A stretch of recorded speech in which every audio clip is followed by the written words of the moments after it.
it's important to talk about how the decision gets made and to look at the different ways that you can actually, come up with an action. But it's also important to talk about knowing when you have to make a decision in the first place.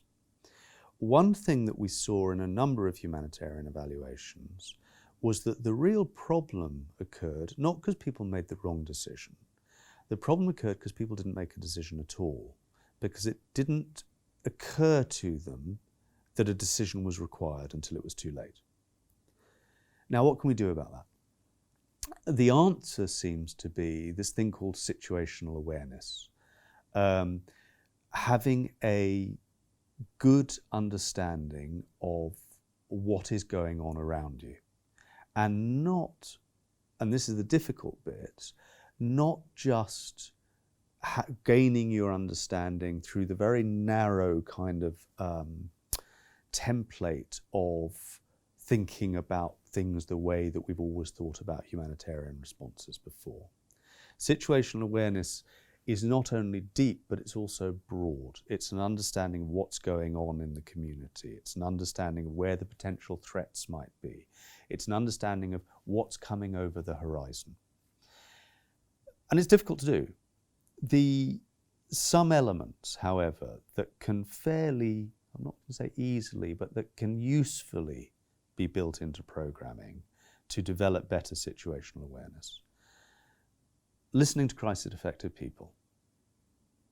It's an obvious thing, but they are the experts very much in the situation in which they find themselves. They know the context. Diversity on leadership teams, so that you will have people with different interests and considerations contributing to building a shared picture of what is going on is important.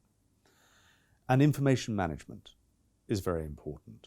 One of the areas that our colleagues in ALNAP and others have pointed out as being really wanting improvement in humanitarian action is monitoring. Monitoring not just, how many wells have we dug or how many tons have we distributed, not that kind of monitoring, but what is happening as a result of our activities, what's called outcome monitoring. Without that, it's very hard to know as a situation unfolds whether what you're doing is having any effect and what really is going on.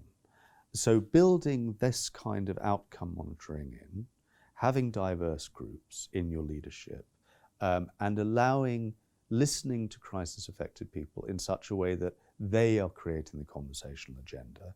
All three of those are very good ways of building situational awareness in an office.